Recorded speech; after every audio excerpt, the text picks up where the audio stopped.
بسم اللہ الرحمن الرحیم۔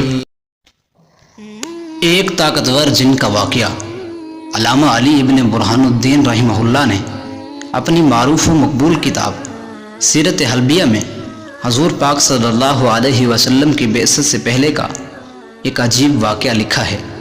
اس کا خلاصہ یہ ہے کہ ایک شخص سفر پر گیا، پیچھے ایک طاقتور جن اس کی شکل اپنا کر اس کے گھر آنا جانا شروع ہو گیا۔ وہ شخص واپس آیا تو اسے صورتحال کا علم ہوا، جبکہ اس کی بیوی جن ہی کو اپنا خاوند سمجھتی رہی۔ وہ شخص بہت غمگین اور پریشان ہوا، مگر جن بہت طاقتور تھا۔ اس نے کہا، اگر تم نے مجھے اپنے گھر آنے جانے سے روکا تو میں تمہیں قتل کر دوں گا۔ وہ شخص ڈر گیا اور اس نے جن سے معاہدہ کر لیا۔ اب دن کو یہ شخص گھر میں رہتا اور رات کو جن آ کر قبضہ جما لیتا۔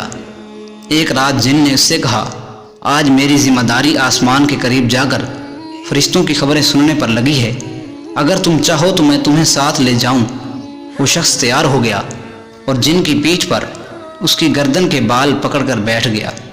جن اڑتا ہوا بہت اوپر آسمان کے قریب جا پہنچا۔ ابھی وہ اپنے بیٹھنے کی جگہ ڈھونڈ ہی رہا تھا کہ آواز آئی، ماشاء اللہ کانا ولا حول ولا قوت الا باللہ۔ وہی ہوتا ہے جو اللہ تعالیٰ چاہتا ہے، اور ہر توفیق اور قوت اللہ تعالیٰ ہی کی طرف سے ہے۔ یہ آواز سنتے ہی جن کو گویا آگ لگ گئی اور وہ نیچے کی طرف گرنے لگا اور بالآخر زمین پر آ گرا۔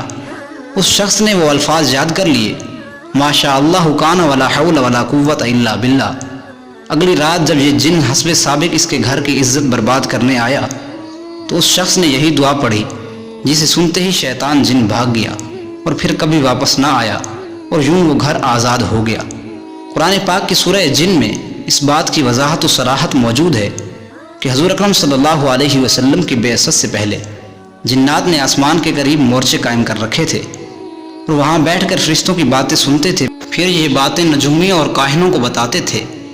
حضور پاک صلی اللہ علیہ وسلم کی بعثت مبارکہ کے بعد ان پر آسمانی بجلی کے گولے گرنے لگے اور اللہ پاک نے انہیں وہاں سے بھگا کر کفر و شرک کا ایک دروازہ بند فرما دیا۔ یوں نبی پاک صلی اللہ علیہ وسلم کی برکتوں نے زمین و آسمان سب کو پاک اور روشن کر دیا۔